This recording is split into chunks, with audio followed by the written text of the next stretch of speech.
I paid $40,000 for a fall foliage dream in Vermont. Maples on fire, steam curling from sugar shacks, grandkids laughing under covered bridges.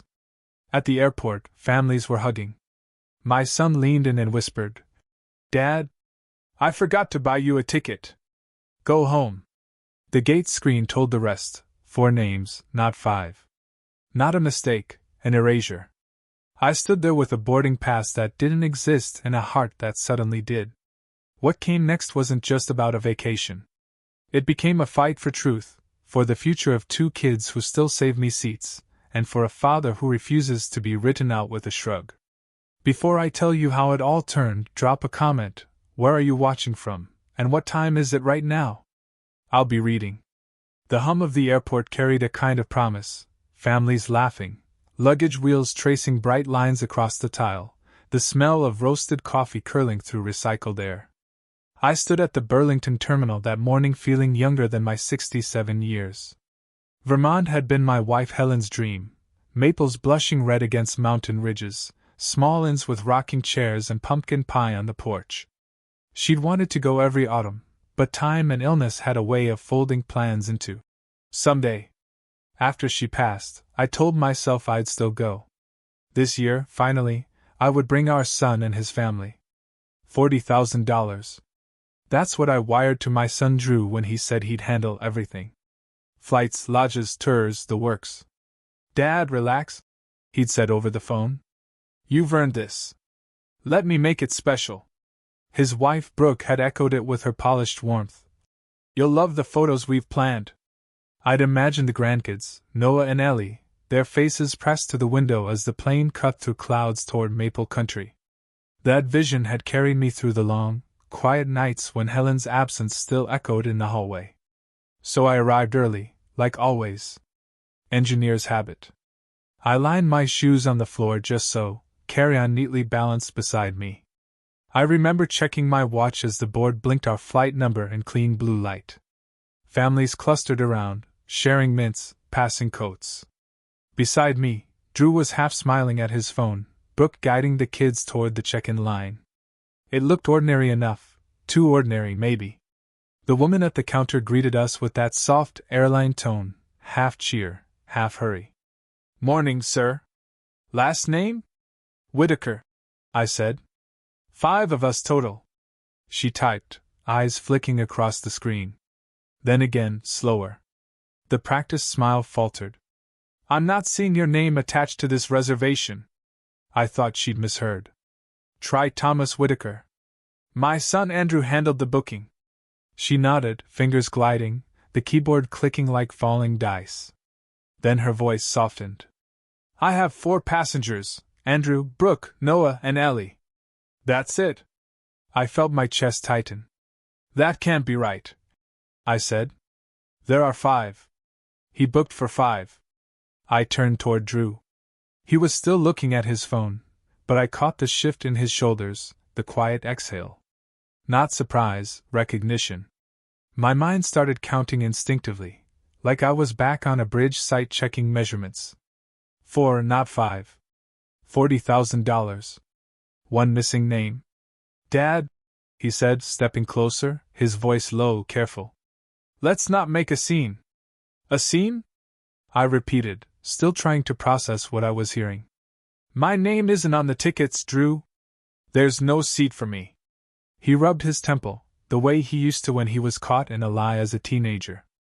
"I was going to tell you at the gate," he said. "We figured the travel might be too much for you.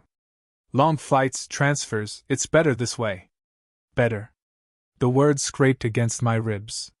Brooke avoided my eyes, adjusting Ellie's scarf. "You'll have a nice quiet weekend, Tom," she said softly. "We'll send pictures. The kids can call every night." Call. Pictures. Like charity tossed across distance. "Don't do this," I said quietly. "Not like this." Drew's breath smelled of peppermint gum when he leaned close enough for only me to hear. "Please, Dad. Don't make me the bad guy. Just go home." Behind us, the gate lights flicked from white to red. Families started boarding, laughter, zipper sounds, a little boy waving a toy airplane in the air. I could have shouted, demanded answers, but I didn't. My voice had built bridges, negotiated contracts. It didn't beg. Instead, I turned back to the check-in agent, who was now busy pretending she hadn't heard. When was this booking made? I asked. She hesitated, glancing at the line forming behind me. 6 weeks ago, sir. No changes since then. 6 weeks. Long after Drew had asked for the wire transfer. Long after he'd assured me the details were set. They had planned this. Not forgotten, planned. I thanked her anyway, because courtesy costs less than dignity. Then I stepped aside as they handed over their passports. Noah looked up at me, eyes round. Grandpa, are you coming? Brooke's hand tightened on his shoulder. We'll see Grandpa later, she said briskly. The boy frowned. But Grandpa paid for. She hushed him, guiding him toward the line. Drew followed, shoulders squared, not looking back. Ellie gave a small wave over her mitten before disappearing through the gate. I stood there as the family I'd built moved forward without me, their laughter muffled by distance and glass. The agent called for the next passenger. I picked up my carry-on and walked toward the revolving doors. Outside, the Vermont air bit cold and sharp. The sky was a bruised gray, streaked with morning jet trails. Taxi drivers leaned on hoods smoking, waiting for their next fare. I breathed in, the scent of jet fuel mixing with maple-scented coffee from a nearby kiosk. Helen would have said the air smelled like beginnings. Today it smelled like endings. A cab rolled up. The driver, an older man in a knit cap, looked at me once in the mirror as I climbed in. Where to? Home, I said. My voice sounded foreign. He nodded and drove without questions. The tires hissed over wet pavement.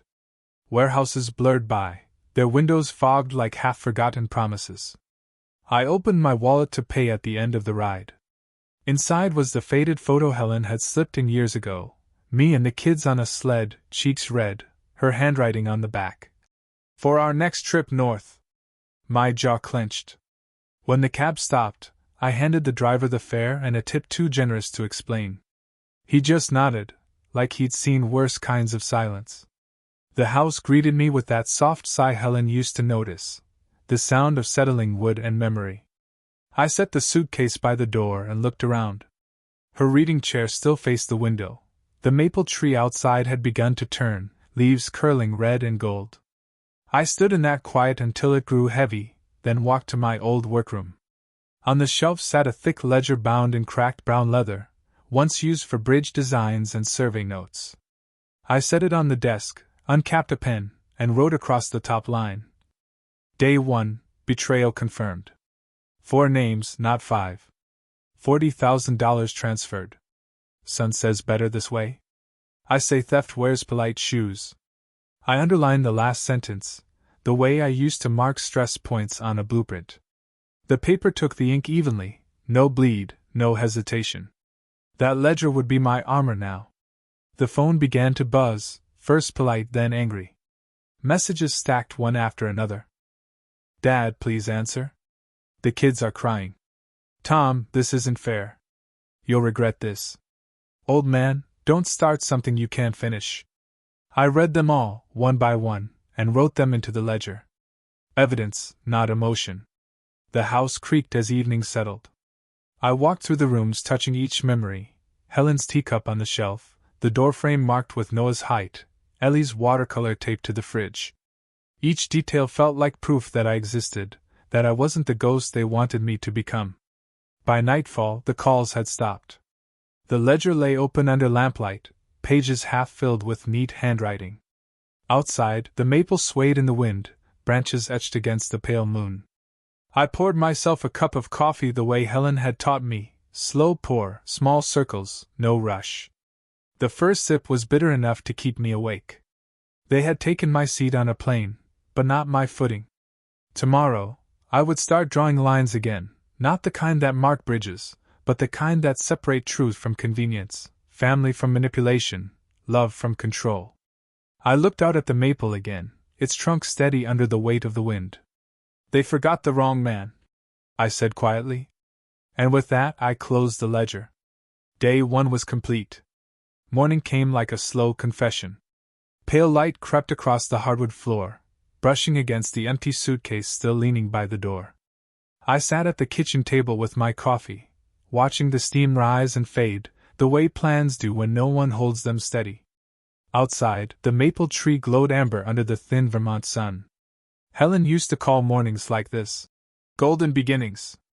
But that day, it felt like gold painted over rust.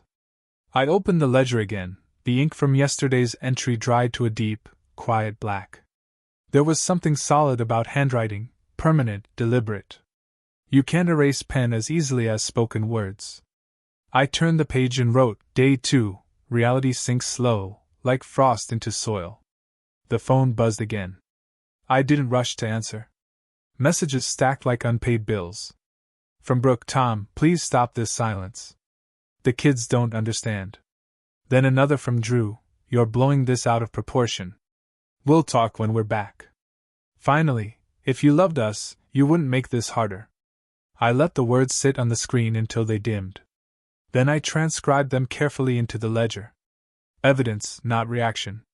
The truth is, I wasn't angry yet. Not in the way Drew feared. I was awake. There's a difference between rage and clarity. Rage burns quick, clarity builds structure. I'd spent 40 years as a civil engineer, bridges, floodwalls, tunnels. You don't get to be careless when weight depends on you. I'd always told Drew, measure twice, pour once. He must have forgotten. The house was quiet except for the kettle whistling low and the faint tick of the wall clock Helen bought at a flea market. Every object seemed to hold a memory that had learned to survive me. I walked through each room as though inspecting a sight. Her reading chair still carried the faint indent where she'd sat reading and of Green Gables. The piano had dust along the keys, untouched since her funeral. In the corner of the hallway, I found something I'd forgotten, a framed postcard from our honeymoon in Maine, the caption reading, The world is wide, but hearts find home. I took it to my desk, set it beside the ledger, and felt a strange kind of stillness. I brewed another pot of coffee, poured it into my thermos, and stepped out onto the porch.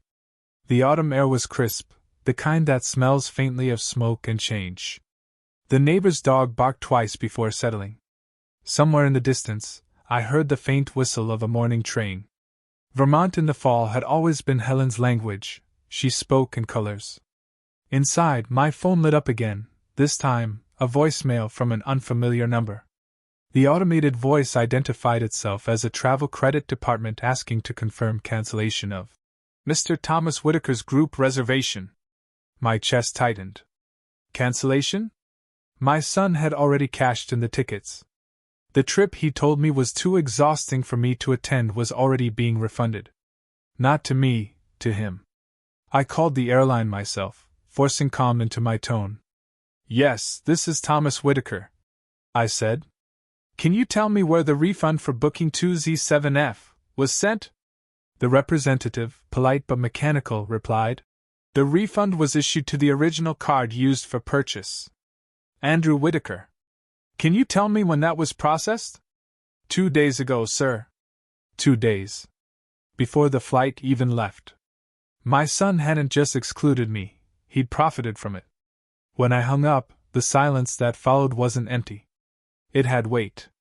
I sat back down, opened the ledger again, and wrote every detail in measured lines. Airline refund, processed 2 days ago. Cardholder, Andrew Whitaker. Amount, partial, approximate $8,200. Evidence, call log saved. I drew a thin line beneath it. My hand didn't shake. I took a sip of coffee, but it had gone cold. That's the thing about betrayal, it doesn't come loud. It seeps in like cold air under a locked door. The afternoon drifted by quietly. I spent most of it in the garage, sorting through Helen's old gardening tools and the boxes Drew had promised to help me move last spring. Inside one, I found a small envelope labeled, For Vermont. Helen's handwriting, looping and sure. Inside was a folded brochure for the Green Mountain Inn, and beneath it, a pressed maple leaf so delicate it looked like flame. She'd planned this trip down to the last detail. Even after she was gone, she was still handing me instructions on how to live. That's when the first real flicker of anger hit, not at Drew, but at myself. I trusted too easily. Handed over money and memories like they were the same thing. But Helen would have told me anger's a poor architect. Structure it, or it falls on you. So I decided to do what I've always done, build something steady. I spent the evening printing bank receipts, email confirmations, and Drew's text messages. I filed them in a manila folder labeled Project Maple. Engineers give names to everything, it makes problems manageable. Then I opened my laptop and searched for someone I hadn't called in years. Ava Morales, attorney at law, Burlington. Ava had helped me settle Helen's estate, quiet and thorough, the kind of woman who saw through polite lies. I didn't call her yet. I just saved her number in my phone under AM Legal. The night deepened. Wind carried the rustle of dry leaves against the siding. The house felt alive again, not haunted but alert. I sat at the desk with a pen hovering over the next blank line in my ledger.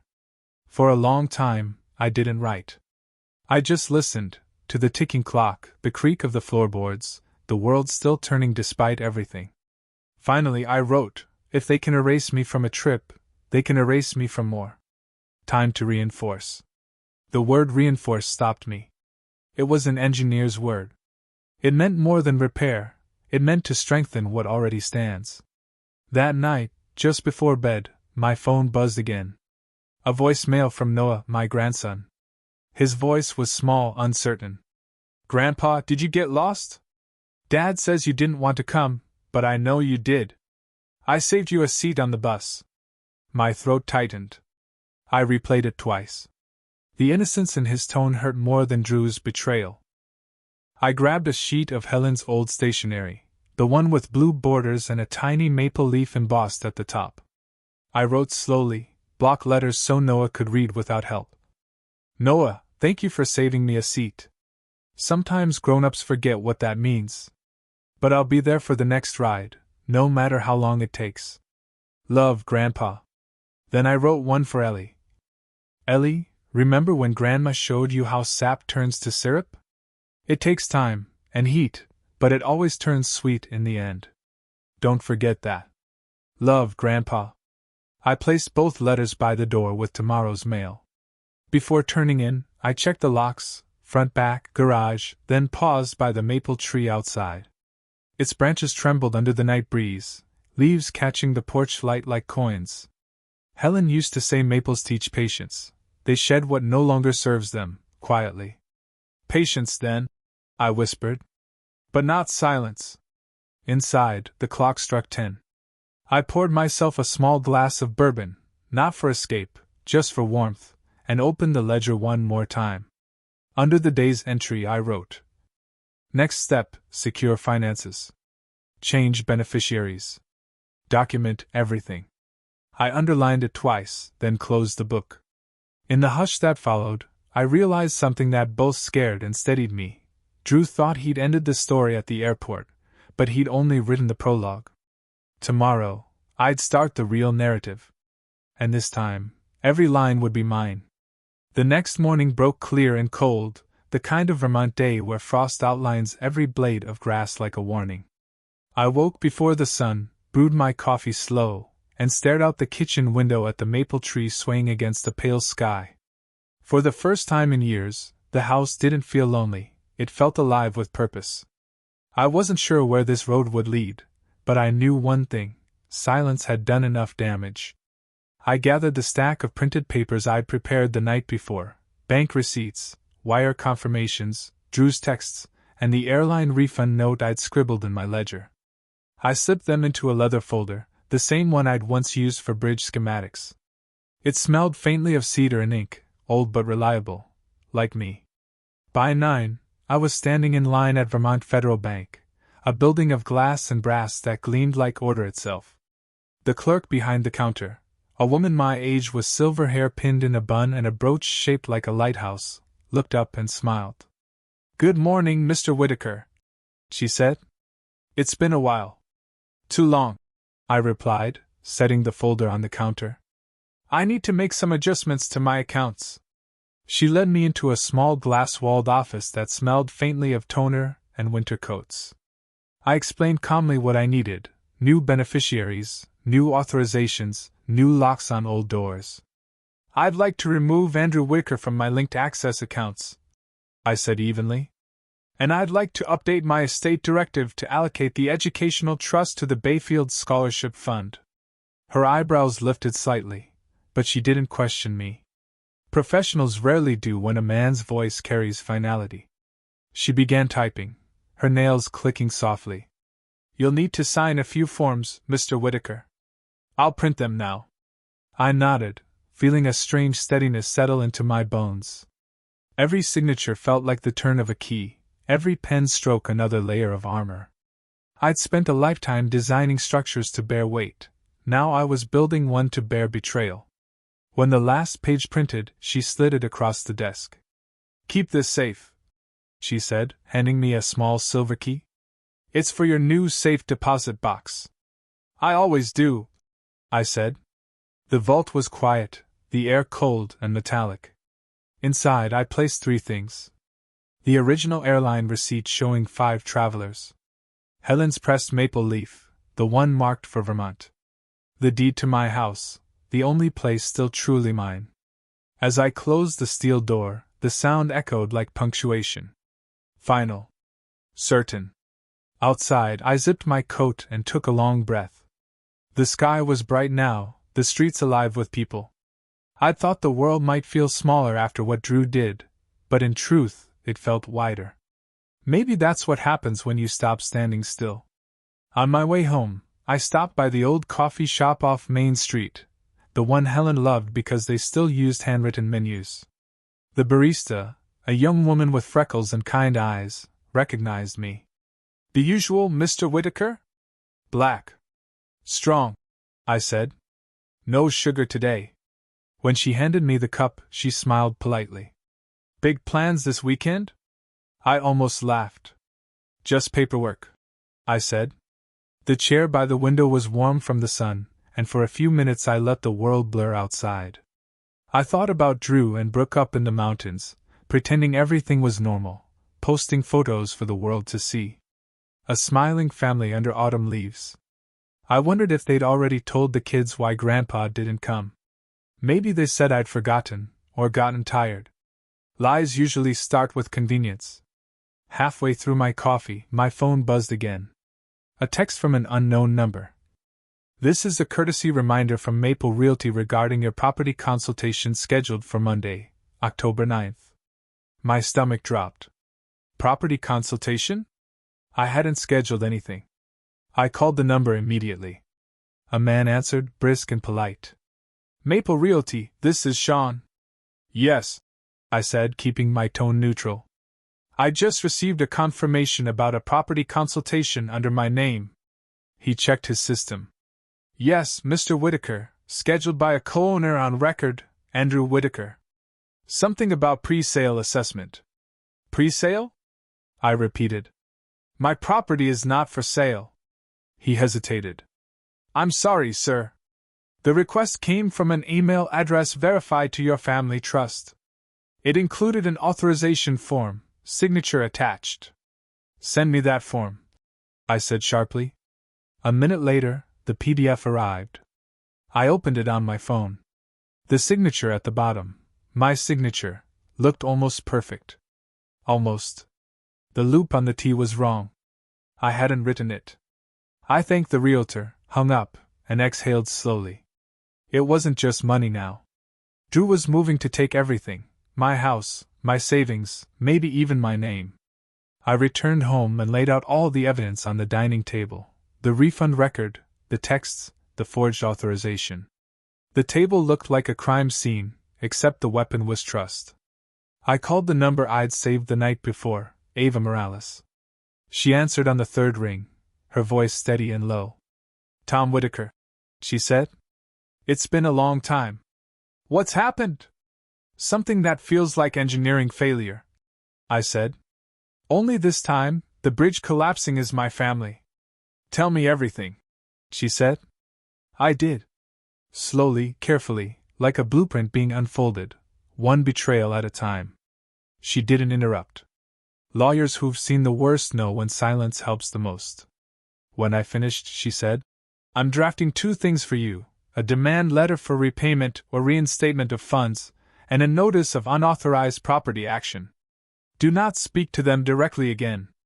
Let paper speak. Paper doesn't stutter. Her words landed like anchors in soft ground. Understood, I said. I'll send you a courier this evening. Keep copies of everything. And Tom, her voice softened, don't underestimate how far fear of exposure can push people. When we hung up, I opened the ledger again. The pen felt heavier this time, but steadier too. Day 3, Reinforcement. Actions: legal counsel retained. Property forgery detected. Accounts secured. Lesson: trust must now be notarized. I underlined each phrase twice. That night, the courier arrived, a woman with red hair and a polite smile. She handed me a sealed envelope from Ava's office. Inside was the draft letter, sharp and precise. Dear Mr. and Mrs. Whitaker, this letter serves as formal notice of demand for reimbursement of funds totaling $40,000, transferred by Thomas Whitaker under the representation of a shared family travel plan. Said plan was executed without inclusion of the payer, constituting misrepresentation and breach of fiduciary expectation. Failure to remedy within 10 days will result in civil proceedings and referral for fraudulent misappropriation. Reading it felt like standing behind reinforced glass, protected, but seeing the wreckage clearly. I signed the bottom where Ava had marked, then sealed it in another envelope. The next morning, I'd mail it certified. After the courier left, I made myself a sandwich, poured another coffee, and sat by the window. The maple outside shifted under moonlight, its branches like ribs against the dark. I thought about the years I'd spent teaching Drew how to build things right: angles, weights, honesty, and structure. I'd told him once, integrity isn't the shape you build. It's what keeps it standing when nobody's watching. Somewhere along the way, he'd replaced integrity with shortcuts. Maybe he thought I wouldn't notice. Maybe he forgot who taught him to measure. I reached into the drawer and pulled out Helen's photo again. Her smile was small, almost secretive, the way she looked when she knew something I didn't. I set it against the windowpane. Don't worry, I murmured. I'm still holding the line. Before heading to bed, I wrote one final note in the ledger. Tomorrow, visit bank again for notarization. Confirm locks changed. Schedule Dr. Monroe appointment. Protect the narrative. Then, almost as an afterthought, I added, this story isn't revenge. It's reclamation. The house exhaled as I turned off the lights. Outside, frost gathered on the window edges, tracing fine white veins across the glass. For a moment, they looked like the blueprints I used to draw, lines meant to bear weight, meant to hold. I closed my eyes knowing the foundation had been laid. Tomorrow, the structure would rise. The next day began with the sound of wind tapping gently against the windowpane, like a reminder that even calm days carry warnings. I woke before dawn, my mind already rehearsing the steps ahead: notarizations, health check, documentation. Structure before storm, that's what engineers know best. After breakfast, I buttoned a clean flannel, combed my hair, and looked at myself in the mirror. The man staring back was older, yes, but steady. My reflection wasn't the kind of face that forgot tickets or made irrational decisions. It was the face of a man who'd built bridges that still stood 30 years later. But in my son's story, I'd somehow become a frail, confused old man too fragile for a flight. That narrative ends today. I left the house with my folder of documents tucked beneath my arm and drove into town. The streets were quiet, dusted with the first hints of frost. Every intersection felt like a crossroads, both literal and personal. My first stop was the post office. I handed the clerk the sealed demand letter Ava had drafted and asked for certified priority mail. The clerk stamped it firmly, the sound echoing in the small room like a gavel. There you go, Mr. Whitaker, she said kindly. Tracking numbers here. That stamp, I said, watching the ink dry, might just be worth more than $40,000. She smiled politely, unaware that for me, that small stamp meant something much bigger than money. It was acknowledgement. Proof that my words were now official, verifiable, undeniable. From there, I drove to Bayfield Medical Clinic, the one I'd been visiting for nearly 15 years. The front office smelled faintly of antiseptic and fresh coffee. Dr. Alicia Monroe had been my physician for as long as Helen was alive, sharp, compassionate, and immune to nonsense. She was the kind of doctor who remembered details others didn't, like how Helen preferred peppermint tea or that I always lined my shoes heel to heel while waiting. The receptionist, a cheerful woman named Kathy, looked up as I entered. "Mr. Whitaker!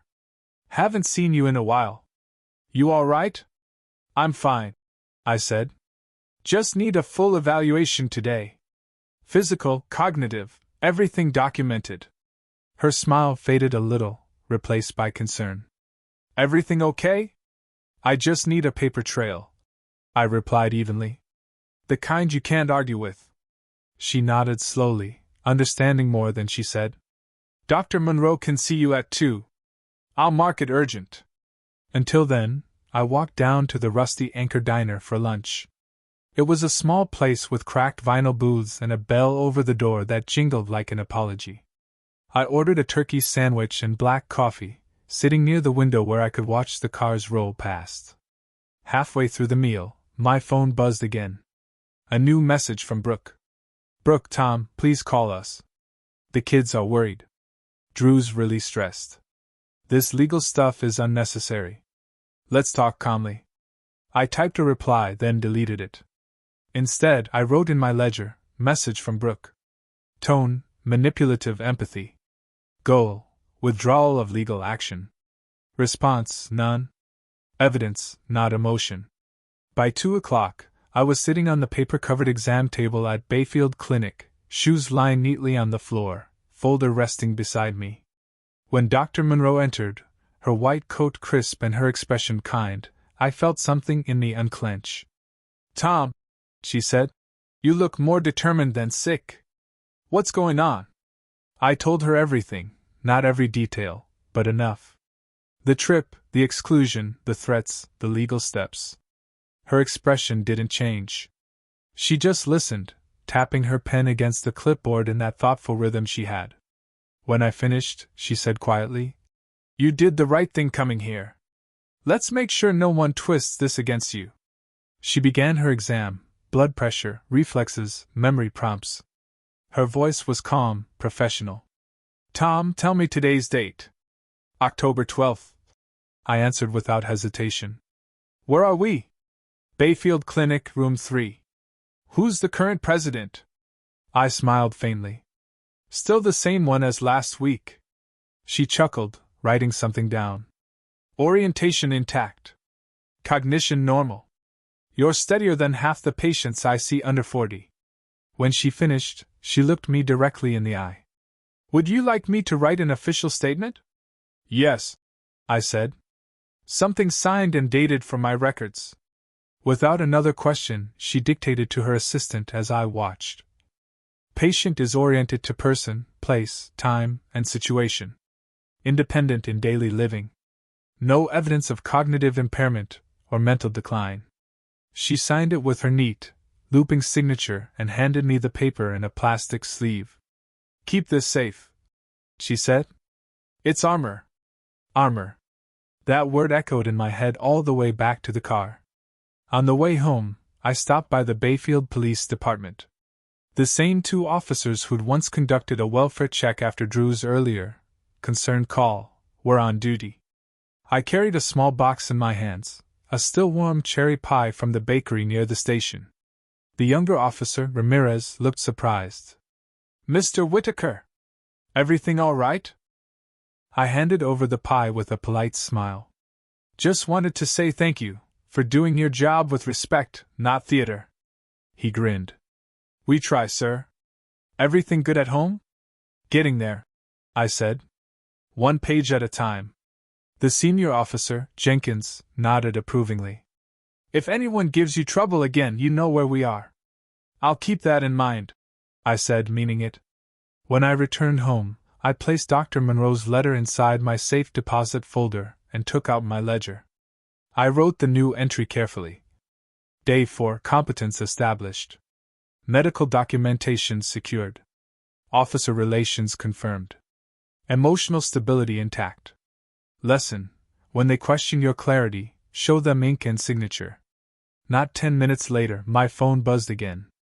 A new message, this time from Drew himself. Drew, Dad, what are you doing? We're hearing from lawyers now. You're embarrassing yourself. This isn't you. Let's handle this privately before it gets worse. Then another, seconds later. Drew, if you don't stop, you'll leave us no choice.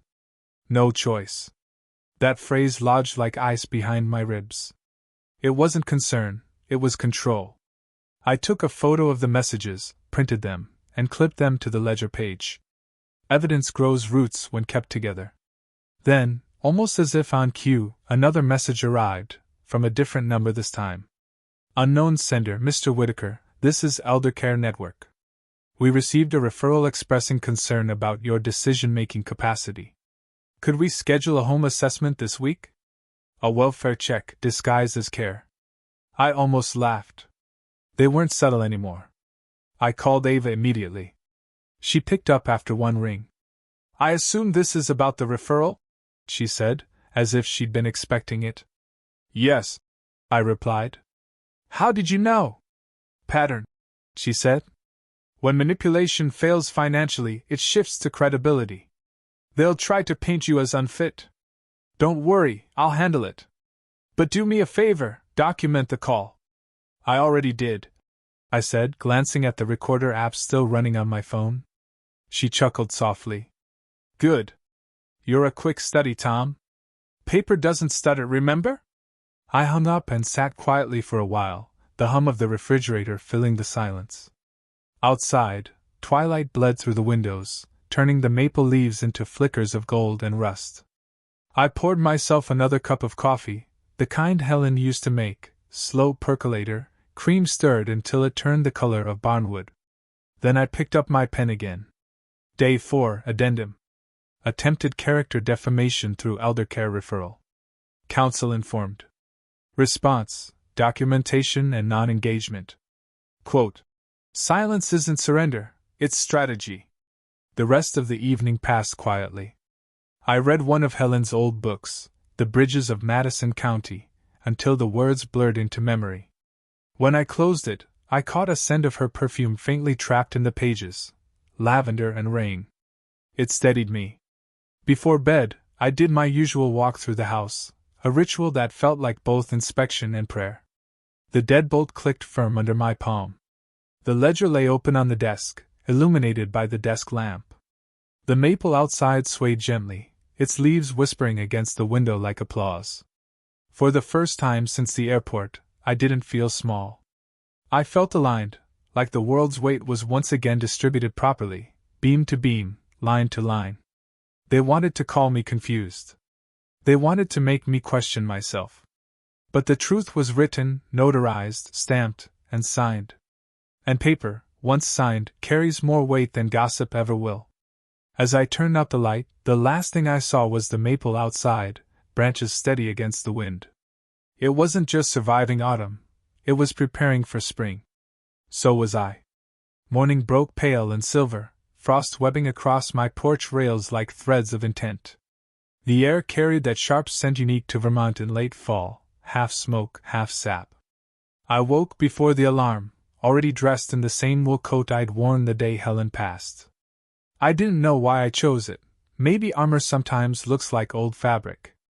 The kitchen clock read 6:42. I poured black coffee into a thermos and sat at the table reviewing the neatly stacked pages that now told the story of a betrayal in progress. Each page had weight, legal drafts, notarized statements, receipts, photographs of text messages. They were my new blueprint, and today, they'd be laid before someone who could turn them into structure. At 9 sharp, I pulled into the parking lot of Morales and Finch, attorneys at law. The building was modest, brick trimmed with white shutters, the kind of place people drove past without noticing. But inside, Ava Morales ran her office with the precision of an engineer. That's probably why we got along. She understood that emotion was noise, and evidence was signal. Her assistant led me into a room lined with file cabinets and framed case winds. Ava looked up from her desk, glasses balanced low on her nose, brown hair pulled back. "Tom," she said with that deliberate calm that made people confess things they hadn't planned to. "Sit down. I've read everything you sent." She pushed a folder toward me, labeled Whitaker vs. Whitaker, preliminary. The word versus hit harder than I expected. I didn't want to be against my own blood, but Drew had drawn those lines, not me. "I filed the demand letter yesterday," Ava began, flipping through her notes. "It's now in the postal system, tracked, time-stamped, certified. They'll receive it today or tomorrow. From this moment, any move they make without counsel will cost them. Now, let's talk about next steps." She laid out a plan the way I used to draft load charts, clean, efficient, without wasted words. "First, we'll secure the money. If they return the $40,000, good. If not, we'll pursue recovery under conversion, using funds for unauthorized purposes.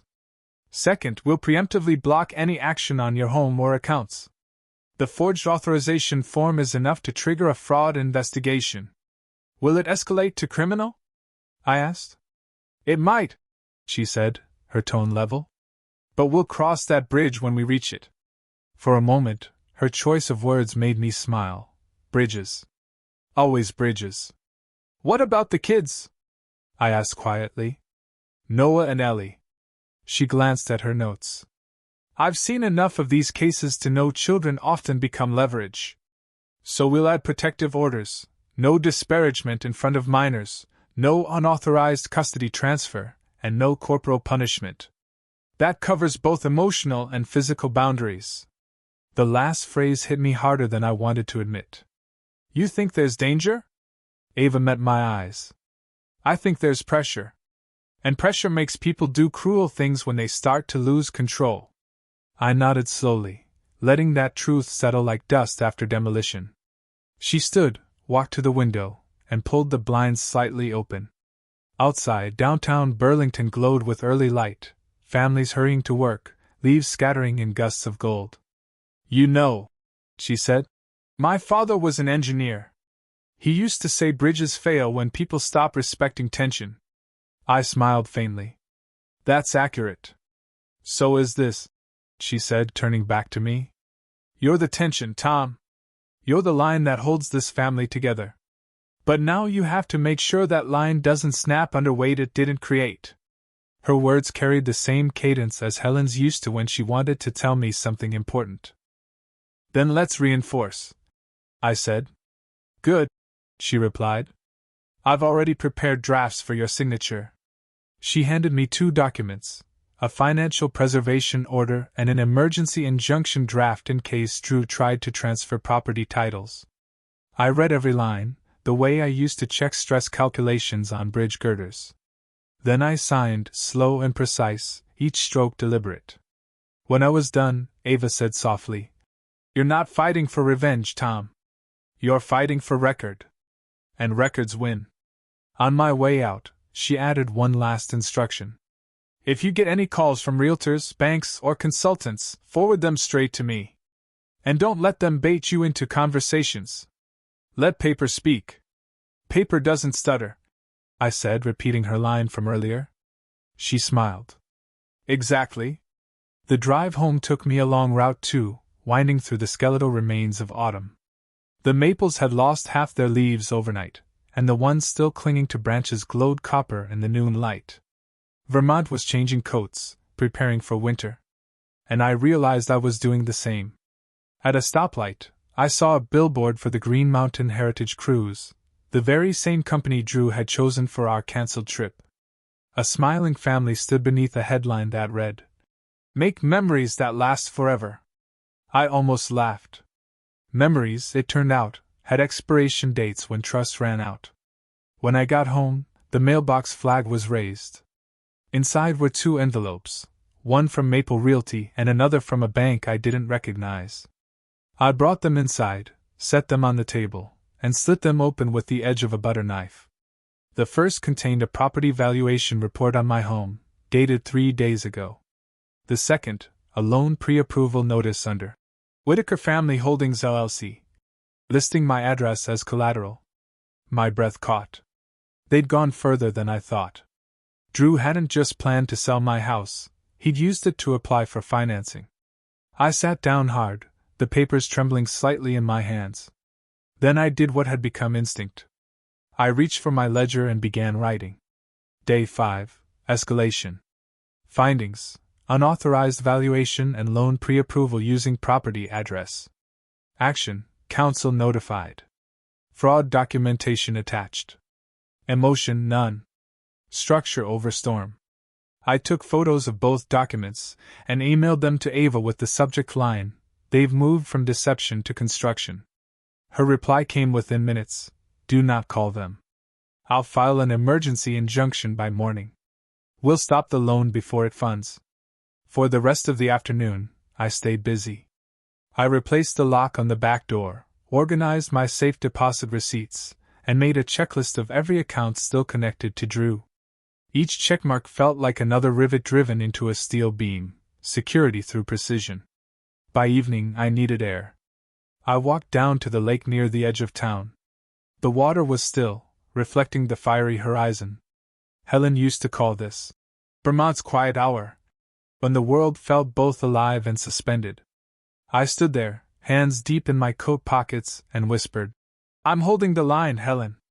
You'd be proud." When I returned home, the answering machine light blinked red. I pressed play. "Drew. Dad, I just got served by your lawyer." "Are you serious? Over a misunderstanding? You're going to regret this. We're your family." Then another message, softer. "Brooke. Tom, please. This isn't healthy. Let's end this before it gets worse." I deleted them both, not out of anger but necessity. Words are cheap when they come without accountability. The next morning, Ava called. "Good news," she said. "Judge Pennington reviewed our emergency injunction. It's signed.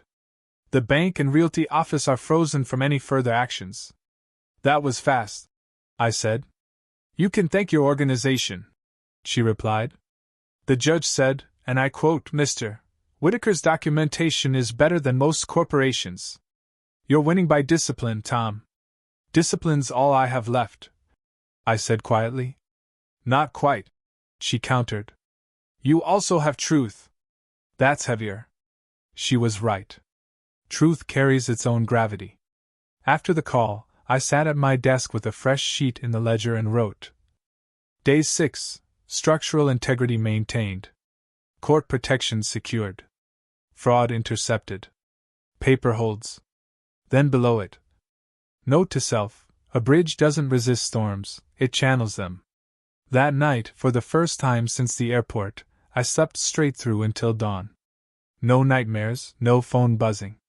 Just the low, steady rhythm of the house breathing around me. When morning light poured through the curtains, I realized something profound. My story wasn't about money anymore. It was about reclaiming authorship. My son had tried to rewrite me as a fragile man, unfit to steer his own life. But here I was, holding the pen, documenting the truth one line at a time. And as long as I could write, I could build. By the time Saturday came, the leaves outside had turned to fire. Vermont's maples blazed crimson against a cloudless sky, the kind of day people traveled hundreds of miles to photograph. For me, it wasn't beauty, it was warning.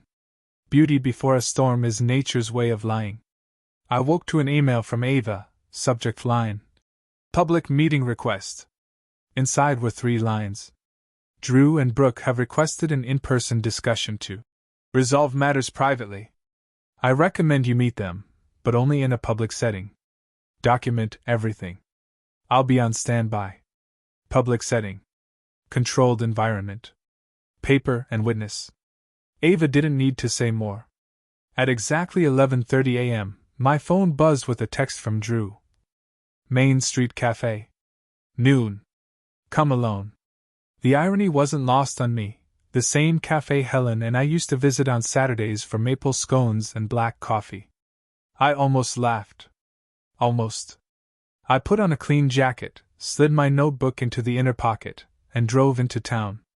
As I pulled into the lot, I saw them through the window, Drew rigid in posture, Brooke perfectly composed beside him, and the kids seated at the edge of the booth. The family I'd built now looked like an audience. The cafe bell jingled as I stepped inside. Heads turned briefly, then went back to their meals. I made my way to the corner booth and stopped a step short. "Dad," Drew said, gesturing stiffly. "Sit." I didn't. "Not yet." "Why are the kids here?" Brooke smiled thinly. "We thought it'd be good for them to see we're all still a family." "A performance, then?"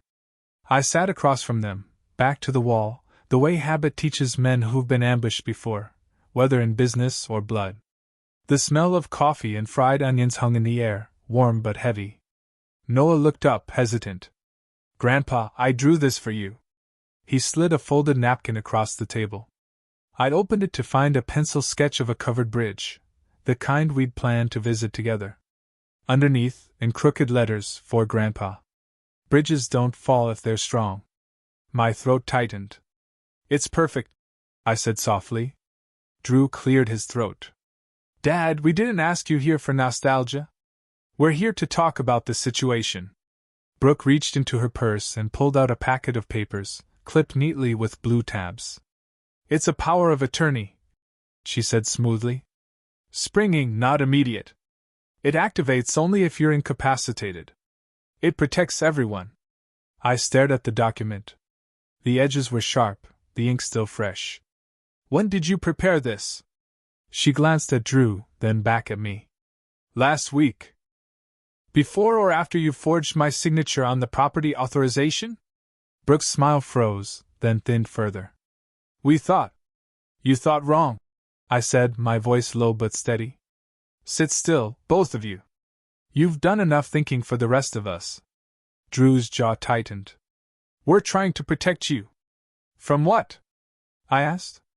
"My own competence? My own money?" His voice rose a fraction. "You're not listening. You've been manipulated by that lawyer. This isn't you, Dad." "On the contrary," I said. "For the first time in months it is." A silence fell heavy enough to hear the milk steamer hiss behind the counter. Brooke leaned forward, lowering her tone to that syrupy calm she used when she wanted to disguise venom as reason. "Tom, think of the kids. We don't want them seeing you like this, angry, paranoid. Just sign the document, and we can all move forward." I folded my hands. "You want me to give you power of attorney? The same people who erased me from a vacation I paid for. The same ones who forged my signature and lied to my grandchildren. You want my trust again?" Brooke blinked slowly. "You're blowing this out of proportion. 4 names, not 5. I said quietly. "That's proportion enough." Drew exhaled through his nose, glancing around as if embarrassed by the scene. "Let's not do this here." "We will do it exactly here," I said, leaning forward. "In public, with witnesses. That's the only place I trust you now." Brooke's tone sharpened. "You're not well, Tom. That's obvious to everyone. You're agitated, you're making reckless choices, involving lawyers." I interrupted softly. "Agitated, yes. Reckless? No. Here's what reckless looks like." I opened my folder and slid Dr. Monroe's signed report across the table. "Independent in daily living. No impairment. No confusion. Dated and witnessed." Brooke's mouth opened, then closed again. Drew frowned, barely glancing at the page. "We have our own evaluation," he said, pulling out a folded printout. I recognized the logo instantly, a telehealth clinic. He placed it beside mine. "This says you're showing early signs of confusion. We had it reviewed by a consultant." "A consultant you paid," I said. "It's still valid," he said, defensive now. "You canceled the trip, you changed your accounts, you're isolating." "I canceled the trip I paid for that you excluded me from," I cut in. "I changed accounts you were stealing from. And I'm not isolating, I'm insulating. There's a difference." The waitress arrived just then, balancing plates of sandwiches. The tension in the booth was so thick she didn't meet our eyes. She set down the food and slipped away quietly. Drew reached for his coffee but didn't drink it. "Dad," he said, his tone dropping lower, colder. "We're trying to help you, but if you keep this up, we'll have to take further action." "Further?" I asked. "Court action," he said. "Guardianship. Legal control. We've already spoken to a lawyer about it." The word guardianship hit like a blow. Even Brooks seemed uneasy at how easily he'd said it. I sat back, letting the air return to my lungs. "You filed for guardianship," I said flatly. "Not yet," he said. "But we will if you force our hand." I reached into my coat pocket and placed a small audio recorder on the table. The red light blinked once before I shut it off. "You just forced it yourself," I said quietly. Drew's face drained of color. Brooke stiffened. "You're recording this?" she hissed. "I record everything," I replied. "Paper, audio, witness. That's how truth survives editing." The bell over the cafe door rang again, and a man in a gray windbreaker stepped in, scanning the room. He carried a thick envelope under one arm. He approached our booth with that cautious authority only a messenger or a marshal carries. "Thomas Whitaker?" he asked. I nodded. He set the envelope on the table. "You've been served." The weight of it was heavier than it looked. Drew's eyes flicked from the envelope to me, then back to Brooke. He hadn't expected this, not today. I opened it. Inside was a petition for temporary guardianship, my name listed as respondent, his as petitioner. The language was clinical, cruel in its precision, erratic behavior, diminished judgment, risk to assets, potential elder neglect. And there, near the bottom, was the line that nearly made me stop breathing: limited contact with minors until capacity is determined. They weren't just after my money anymore. They were after my relationship with Noah and Ellie. I folded the papers carefully, then looked at my son. "You've been planning this for weeks." He didn't answer. Brooke reached for his hand under the table, but he pulled away. "Guardianship," I said softly. "Over your own father." Drew tried to hold my gaze, but his voice betrayed him. "You brought this on yourself." I stood, placing the envelope back on the table. "Lunch is over," Brooke called after me. "Where are you going?" "To call my lawyer," I said. "Next time, I'll see you in a courtroom, not a cafe."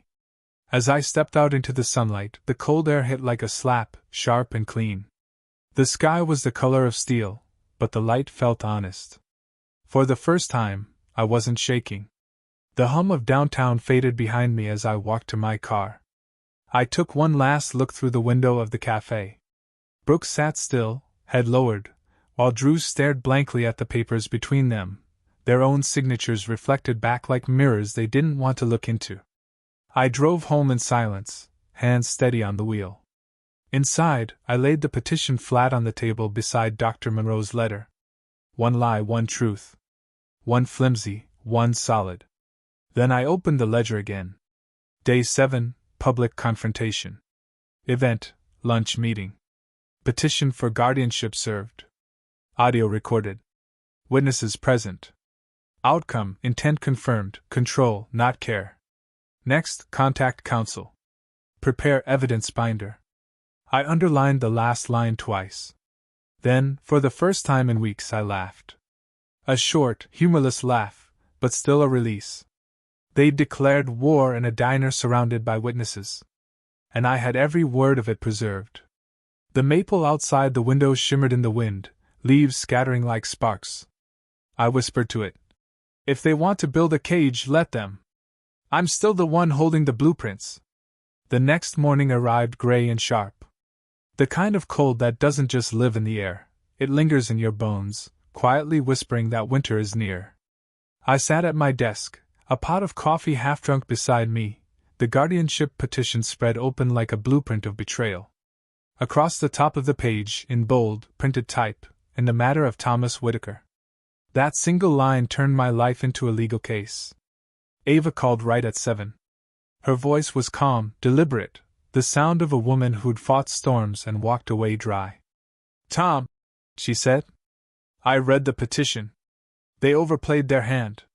"How bad is it?" I asked. "Bad for them," she replied.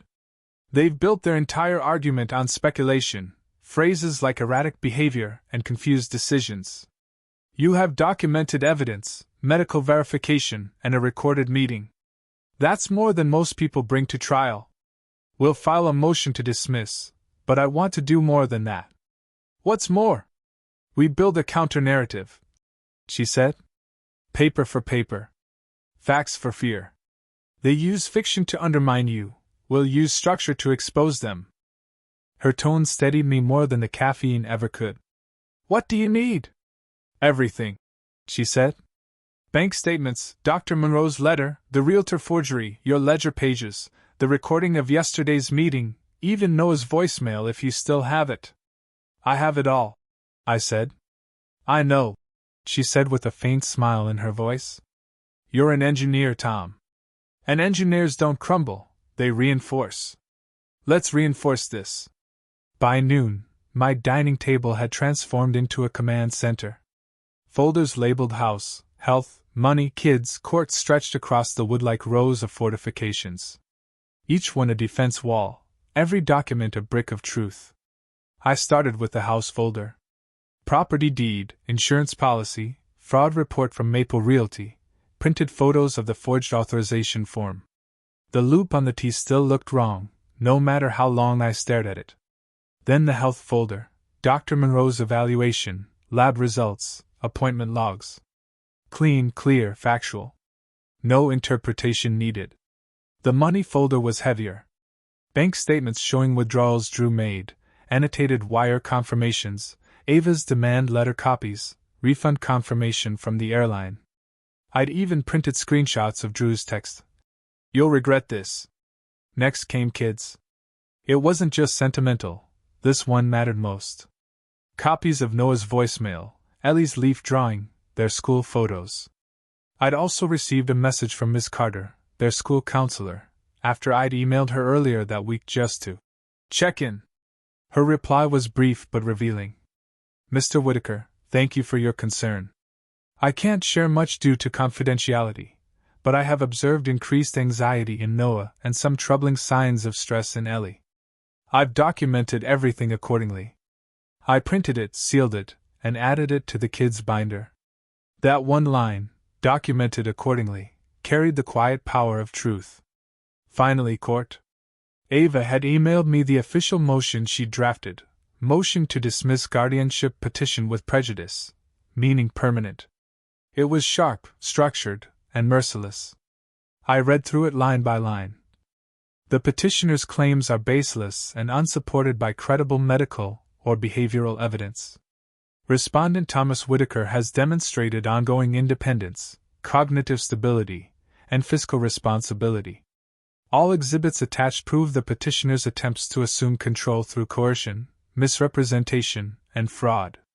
I closed the folder, breathing out slowly. Every page of this paper war was heavier than the last, but it wasn't the weight of burden, it was the weight of proof. At 2:00, I drove to the Bayfield courthouse to meet Ava.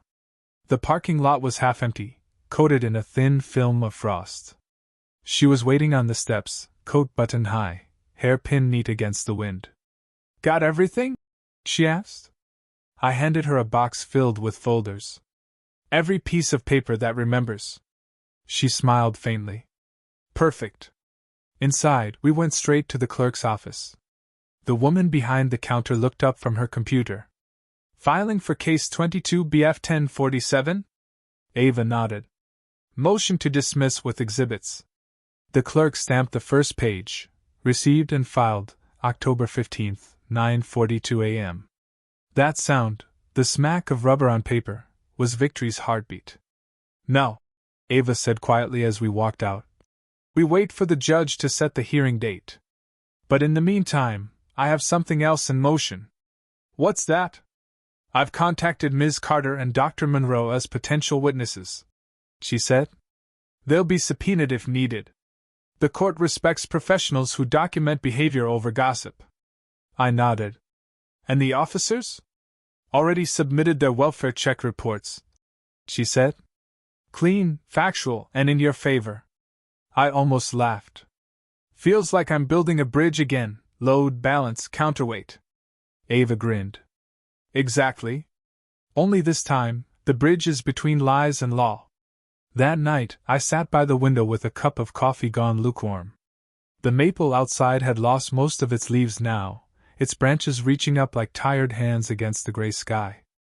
I thought about Noah's drawing, the bridge that doesn't fall if it's strong. He didn't know it, but his words had become my design plan. I opened my ledger again and began writing. Day 8, Reinforcement Phase. Objective, transform narrative. Build proof structure. Counter fiction with evidence. Outcome, motion filed. Witnesses confirmed. Kids' welfare prioritized. Motto: structure outlasts sentiment. I capped my pen and sat back, the smell of ink filling the room. It reminded me of drafting tables and blueprints, hours spent making sure every joint, every beam, every angle could bear what came next. The next morning, a knock came at my door. When I opened it, a familiar face greeted me, Officer Jenkins, the senior officer from before. Morning, Mr. Whitaker, he said. Just checking in. We got another call from your son, claimed he couldn't reach you and was worried again. I smiled politely. I'm fine, officer. Would you like to come in and confirm? He nodded, stepping inside. The air smelled of coffee and paper. I see you're keeping busy, he said, glancing at the stacks of folders. Documentation, I said. You can never have too much structure. He chuckled. My wife says the same thing about photo albums. We chatted briefly. Before he left, he said, For what it's worth, Mr. Whitaker, I've seen a lot of family disputes in my years. Most are loud, messy, emotional. But yours? It's clean. Methodical. You're doing it right. Appreciate that, I said. After he left, I wrote his visit into the ledger. Every note mattered. Ava called again that afternoon. The judge moved fast, she said. Hearing set for next Friday. We'll need full binders printed, color tabs for exhibits, and a clean timeline for your testimony. I'll have it ready, I said. I know you will, she replied. And Tom, don't be nervous. Judges respect order. And you, my friend, are order personified. That night, I barely slept, but it wasn't fear keeping me awake. It was preparation. I went over every document, every timestamp, every quote. I practiced answers in the mirror, my voice steady and low. Helen used to say, confidence doesn't mean you're loud, it means your heart stops shaking first. I let her words anchor me. By the next morning, my binders were complete, each labeled, cross-referenced, and tagged. I stood back, looking at them lined up across the table. 5 binders, 5 pillars. House. Health. Money. Kids. Court. Together, they looked like the foundation of something unbreakable. As I turned off the lights, I whispered to the quiet room. You wanted war, Drew. But I don't fight with fists, I fight with facts. Outside, the maple tree bent under the night wind, its last few leaves clinging stubbornly. Somewhere in that sound, I could almost hear Helen's voice again, steady, unwavering. Truth doesn't need to shout, Tom. It just needs to stay standing. So I would. Friday arrived dressed in pale sunlight and quiet judgment. The sky hung low over Bayfield like a held breath. I woke before dawn, ironed my shirt, polished my shoes, and laid my binders across the table one last time. House, health, money, kids, court, 5 fortresses built from paper, ink, and patience. Every page inside them carried weight, timestamps, signatures, the truth made physical. Before leaving, I stood in front of the mirror. The reflection that looked back wasn't the man they described in the petition, confused, reckless, fragile. He looked steady. Alert. Maybe older, yes, but deliberate. Helen used to say, Age doesn't make you weaker, Tom. It just makes your truth quieter and harder to ignore. I locked the front door, the deadbolt clicking like a period at the end of a long sentence. At the courthouse, Ava met me on the steps, binder in hand, hair pulled tight against the breeze. "You ready?" she asked. "I've been ready since the airport," I said. Inside, the halls smelled faintly of varnish and nerves. Lawyers shuffled papers. Families whispered in corners. Every sound seemed to echo off the marble floors like history repeating itself. Our courtroom, Department 204, was already half full. Drew sat at the petitioner's table, shoulders rigid, eyes forward, a jawline clenched so tight it could break glass. Beside him, Brooke wore politeness like perfume, visible but artificial. Their attorney, a young man in a navy suit too shiny for his experience, leafed through a folder as if trying to memorize lines he didn't understand. Ava and I took our places at the respondent's table. She laid her notes out neatly, color-coded tabs gleaming like battle flags. "When they try to provoke," she whispered, "stay still. Judges respect stillness more than volume." The bailiff called the session to order. "All rise." Judge Margaret Pennington entered, early 60s, reading glasses on a silver chain, eyes that had seen too much to be impressed by theatrics. Her robe swayed as she Saturday. "Be seated," the clerk began. "Case number 22 BF 1047, petition for temporary guardianship, Andrew Whitaker versus Thomas Whitaker." Just hearing the words versus my own son felt like sandpaper in my chest. "Appearances?" the judge asked. The young attorney stood first. "Ethan Cole, representing the petitioner, Andrew Whitaker." Ava followed. "Your Honor, Ava Morales, representing the respondent, Thomas Whitaker." The judge nodded once. "Proceed." Cole cleared his throat and began reading from a page that trembled faintly in his hand.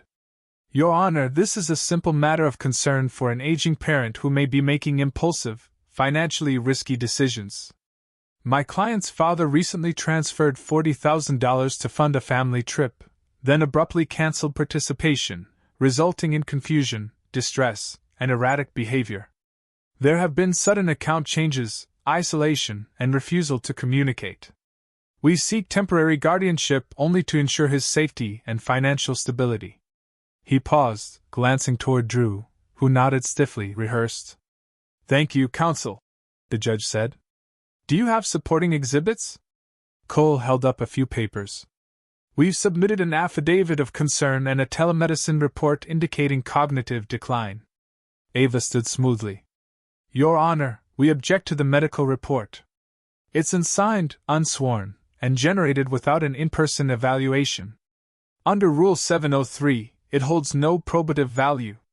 Judge Pennington raised an eyebrow. "Objection sustained. Proceed." Cole fumbled slightly, then gestured toward me. "We also have testimony from Mr. Whitaker's son." The judge nodded. "Mr. Whitaker, you may take the stand." Drew walked to the witness box, his shoes clicking sharp against the tile. He was taller than I remembered, but the confidence looked borrowed. The clerk swore him in, and he sat. Cole began. "Mr. Whitaker, could you describe your father's recent behavior?" Drew clasped his hands. "He's been unpredictable. One day he's calm, the next he's shutting off contact, moving money around, hiring lawyers. It's not like him." Cole nodded sympathetically. "Would you say you're acting out of concern?" "Yes," Drew said quickly. "He's my father. I love him. But he's been manipulated by people who want his money." Ava stood. "Objection. Speculation. Sustained," said the judge. "Mr. Whitaker, answer only what you've witnessed." Drew shifted. I don't want him taken advantage of." "Noted," the judge said. "Counsel, any further witnesses?" Cole hesitated. "Not at this time." Ava rose, graceful as gravity. "Your Honor, may I cross?" "Proceed." She approached the witness stand, her tone polite but surgical. "Mr. Whitaker, you stated that your father was erratic. Did he threaten anyone?" "No." "Did he harm himself or others?" "No." "Did he fail to pay bills, forget names, get lost, or show any sign of disorientation?" "No." he said again, quieter this time. Then your definition of erratic, Ava said. Is that he stopped giving you money? Drew flinched. That's not. Just yes or no. He hesitated. Yes. The courtroom went still. Ava turned to the judge. No further questions. Drew avoided my eyes as he stepped down. Brooke looked away, her composure cracking slightly. Respondent's turn, the judge said. Ava nodded toward me. Mr. Whitaker, please take the stand. I rose, binder in hand, and made my way forward. The oath felt heavy, but the words fit. Truth, the whole truth, and nothing but the truth. Ava began gently. Mr. Whitaker, could you tell the court what happened with the trip your son mentioned? I spoke slowly, evenly. I paid $40,000 to fund a family vacation, flights, cruise, accommodations. My son handled the bookings. At the airport, I discovered there were 4 tickets, not 5. I wasn't included. They told me to go home. A murmur rippled through the courtroom. The judge raised a hand. Order.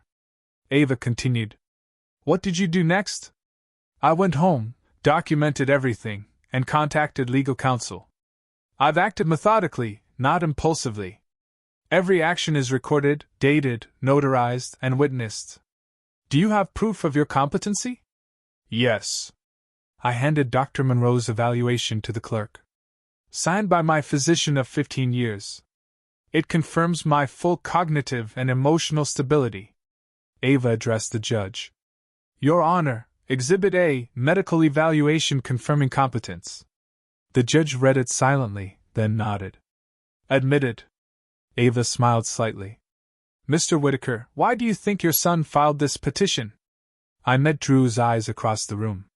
Because control feels safer than love when you've forgotten what love looks like. A hush fell. Even the clerk looked up. Thank you, Mr. Whitaker, Ava said softly. No further questions. Cole looked pale. Redirect, Your Honor? Briefly, the judge said. Cole cleared his throat. Mr. Whitaker, wouldn't you say you've been angry lately? Angry, I said, is an emotion. Irresponsible is an action.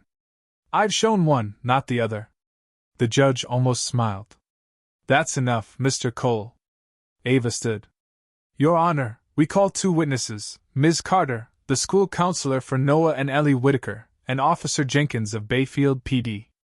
Both testified calmly. Ms. Carter described the children's anxiety, her concern for their emotional welfare. Officer Jenkins confirmed multiple welfare checks, all clear, all cooperative. When the testimonies ended, the courtroom air felt thicker, like a bridge under strain but still holding.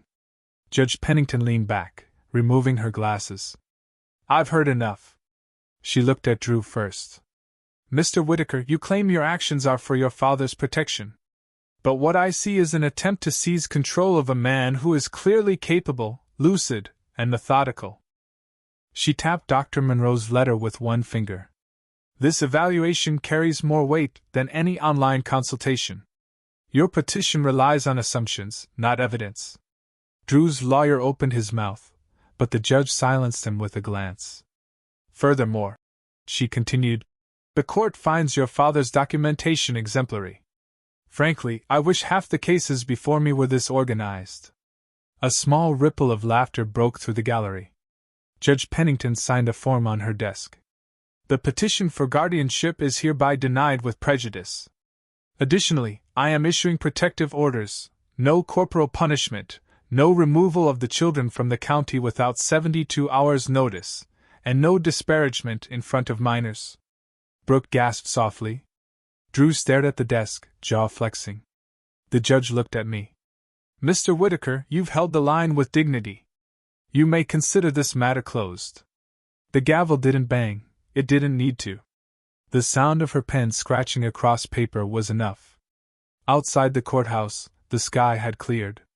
Sunlight spilled across the steps, turning frost to water. Ava closed her briefcase, exhaling for the first time in hours. You didn't just win, she said quietly. You changed the story. Permanently. I looked back at the building, cold stone, tall windows, the flag shifting in the wind. Bridges don't fall if they're strong, I said softly. She smiled. No, Tom. They don't. I drove home with the windows cracked open, letting the cold air in. The maple tree in my yard shimmered in the afternoon light, its branches bare but unbroken. Inside, I laid the court order on the table beside Helen's photo.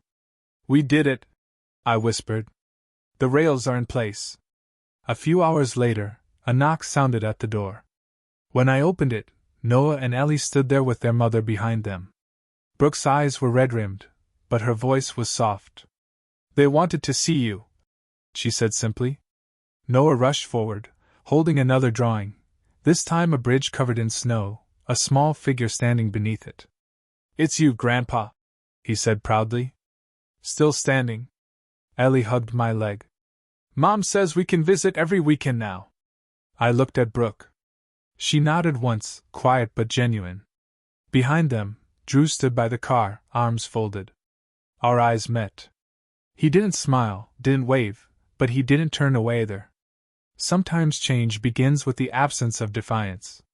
When they left, the house filled with a silence that finally felt like peace, not punishment. I sat by the window with my ledger, open to a new page. Day 9, Resolution. Judgment, petition denied with prejudice. Outcome, protection granted. Dignity preserved. Lesson, storms don't destroy truth. They reveal it. I capped my pen and closed the book. Outside, the maple's branches reached upward, bare but certain, tracing lines into the cold evening sky.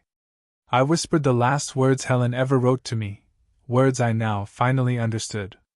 When they try to bury you, remember, you're not soil. You're seed. And with that, the story that began with 4 names, not 5, ended where it always should have, home, under the quiet strength of a man who refused to be erased. The courthouse victory didn't bring fireworks.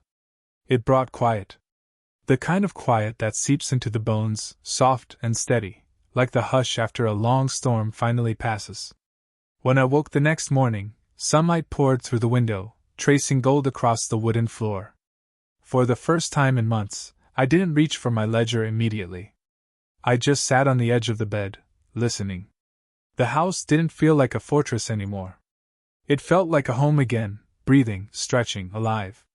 I made coffee the way Helen used to, slow percolator, cream stirred clockwise until it turned the color of barnwood. I poured it into her favorite mug, the one that still had a small chip on the rim. She used to say, "Perfect things can't be trusted. They're never lived in."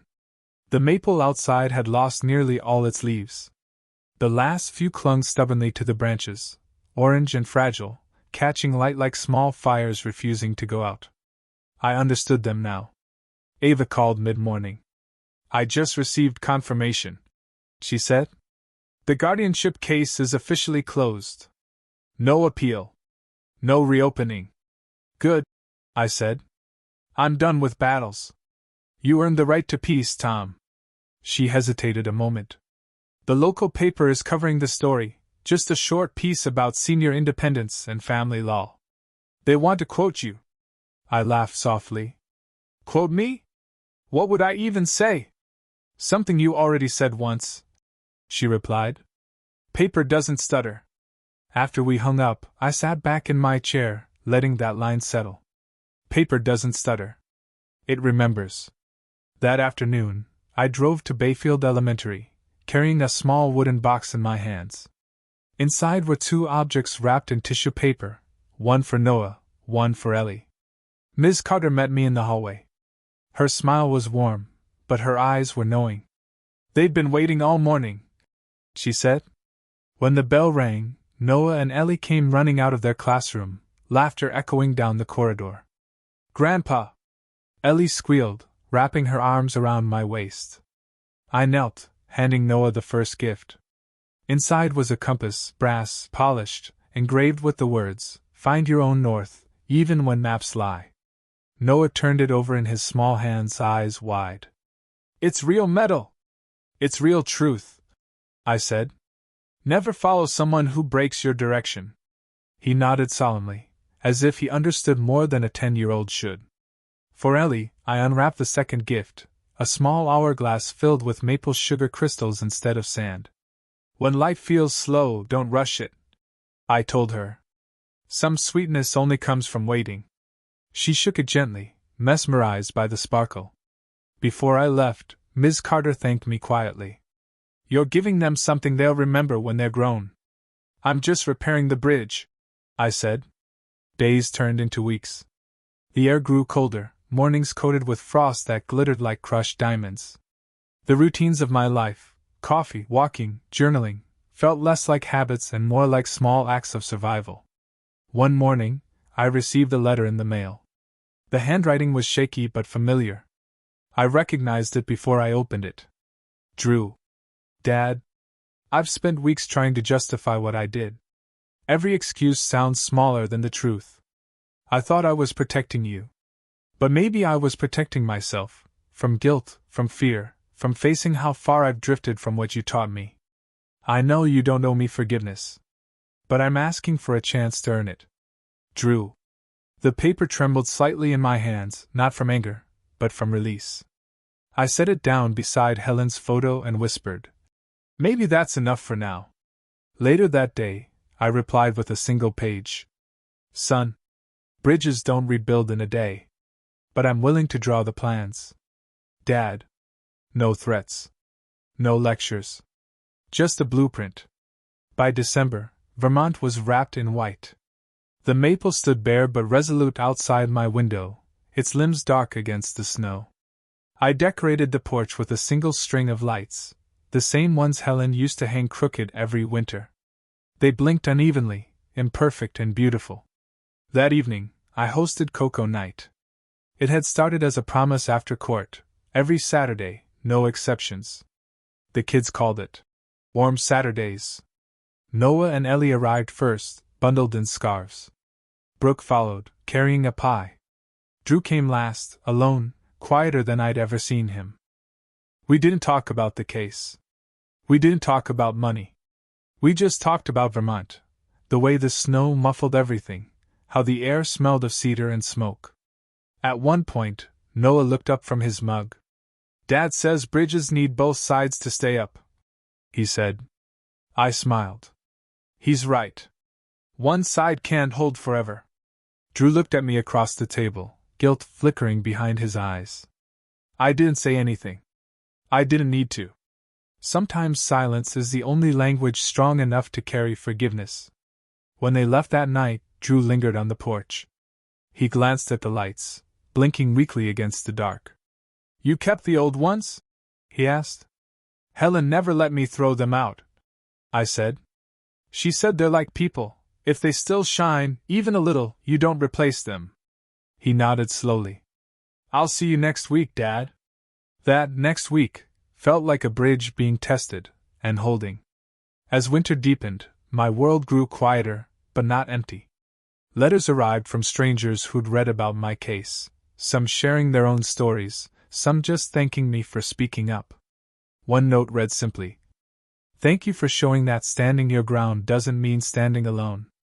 I pinned it above my desk beside Noah's bridge drawing and Ellie's sugar hourglass sketch.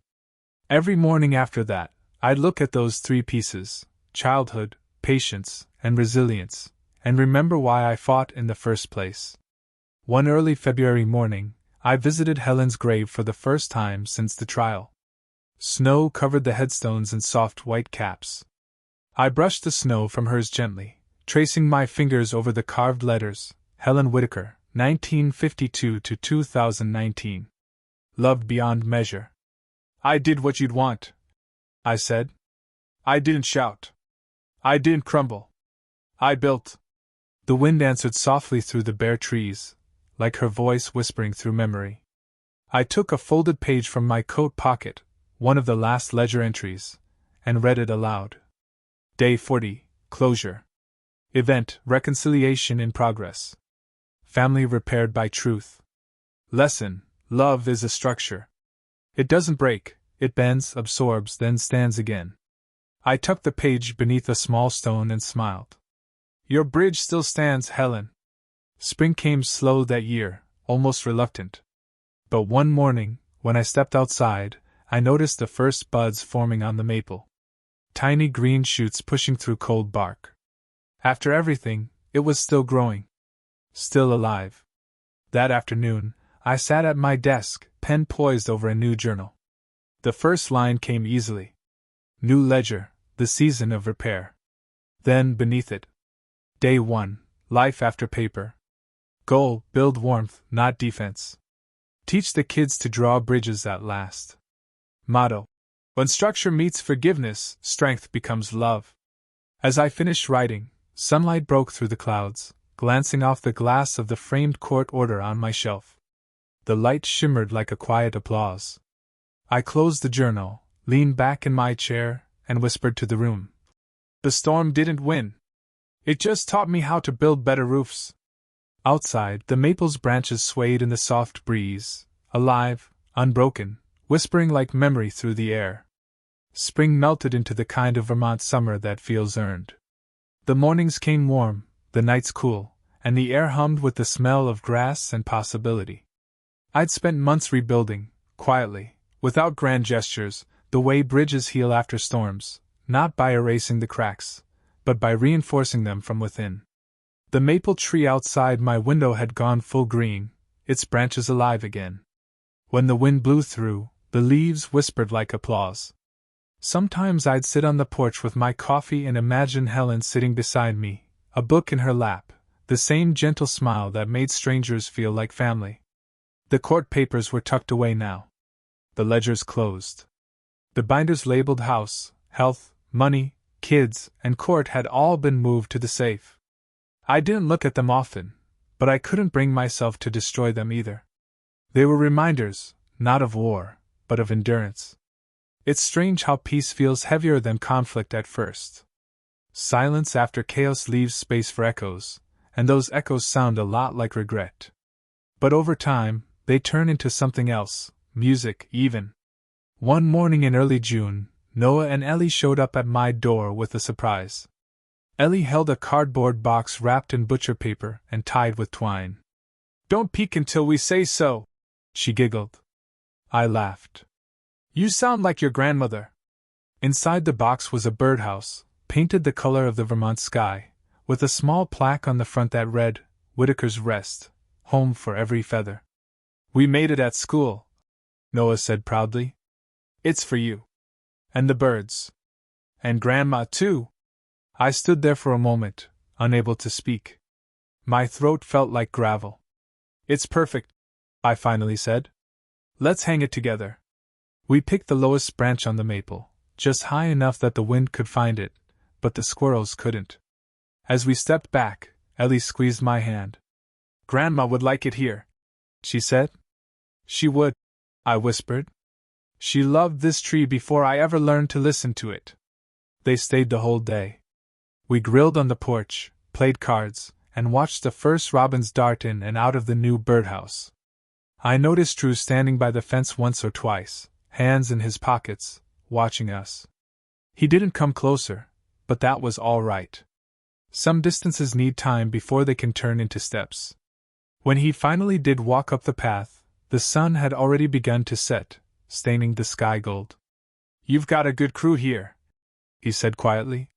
"They keep me honest," I replied. He nodded, glancing at the birdhouse. "Kids worked hard on that.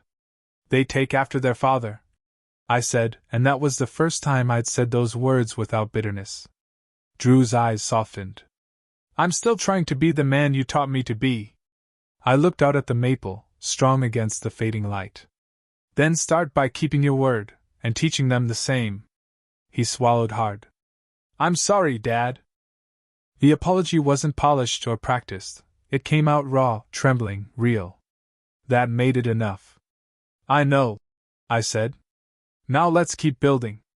For the first time in a long while, when I looked at my son, I saw not an opponent, but the boy who used to sit on my shoulders, pointing at bridges and asking how they stayed up. Maybe the answer was finally clear: they stay up because we repair them before they fall. The weeks that followed carried a gentle rhythm. Brooke joined us sometimes for dinner, quieter than before, her voice stripped of that performative calm. She brought lemon pie instead of excuses. Drew started helping around the property, fixing fences, mowing the lawn, small acts that spoke louder than his earlier defenses. Noah built another birdhouse, smaller this time, painted bright red. "For the next tree," he said. Ellie decorated it with her hourglass design, 2 triangles meeting in the middle, sugar swirling between them. "It's for patience," she said. The kids didn't know it, but they'd rebuilt something even I hadn't known was broken, the belief that legacy doesn't come from what we leave behind. It comes from what we teach while we're still here. One afternoon in July, I received a call from Bayfield Community College. They wanted to honor the scholarship fund Helen and I had established years ago, the one I'd recently expanded in her name after the court case. "We'd like to dedicate a small library room to Helen Whitaker," the dean said, "for her years of volunteer work and for your continued generosity. Would you join us for the ceremony?" "I'd be honored," I said. The ceremony was simple. A few chairs, a podium, a bronze plaque mounted on the wall. The Helen Whitaker Reading Room, for those who build, and those who keep building. I gave a short speech. I didn't talk about the trial, or betrayal, or even redemption. I talked about bridges, the kind we build between generations, between mistakes and forgiveness, between silence and understanding. "Every structure," I said, "has a point where it could break. The miracle isn't that some don't. The miracle is that some do, and still stand again." The crowd was small, but when I stepped down, Noah clapped first, loud and proud, like a standing ovation in miniature.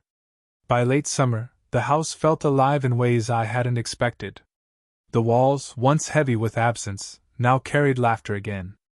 I caught myself humming while making breakfast, something I hadn't done since Helen was alive. One evening, while sorting old boxes in the attic, I found a cassette tape tucked inside a tin labeled "Helen's Stories." The handwriting was hers, curved, careful. I'd borrowed an old tape player from the library and pressed play. Her voice filled the room, warm and lilting. "Once upon a time, there was a man who built bridges. Not just the kind made of steel and stone, but the invisible kind, between hearts, between mistakes, between what was lost and what was left." I sat there for a long time, listening, tears sliding down my face like quiet confession. When the tape ended, I whispered, "You were the bridge, Helen. I just learned how to maintain it." As autumn approached again, the cycle of color began its return. Vermont prepared to burn gold and red once more, as if repeating a truth I finally understood: endings aren't erasures, they're renewals wearing different colors. I walked the property one evening, the light softening, the air cool. The maple stood tall, birdhouses swinging gently from its branches. From the porch, laughter spilled out, Noah teaching Ellie how to whistle, Drew stacking firewood, Brooke mixing cocoa. I paused at the gate, looking back at all of it, the quiet, the warmth, the motion. For months, I'd fought to reclaim my place in this family. Now I realized I hadn't reclaimed it at all. I'd rebuilt it. The fight hadn't been about guardianship or money or pride. It had been about visibility. About refusing to vanish in a world that too easily forgets the old roots holding everything upright. I thought of the day at the airport, when I'd stood alone, ticketless, invisible. That day had felt like an ending. But maybe it was just the demolition before reconstruction. Now, as the evening sun bled across the hills, I understood the arithmetic of it all. The moral math Helen used to talk about: subtract bitterness, add grace. Multiply kindness, divide control. What remains is legacy. I took a breath, slow and deliberate, feeling the wind ripple through the maple leaves overhead. Somewhere, far above the clouds, maybe Helen was smiling, proud of the symmetry. That night, I made one final entry in my ledger, the last before I put it away for good. Day 90. Legacy secured. What began as betrayal became blueprint. What broke became bridge. What ended became echo. Legacy isn't what survives you. It's who does, and how well they stand after you're gone. Never confuse silence with defeat. Even paper, left in the dark, remembers its ink. I closed the ledger and set it beside Helen's photo. Outside, the wind carried the sound of the children laughing, the creak of the birdhouse swinging in rhythm with the night.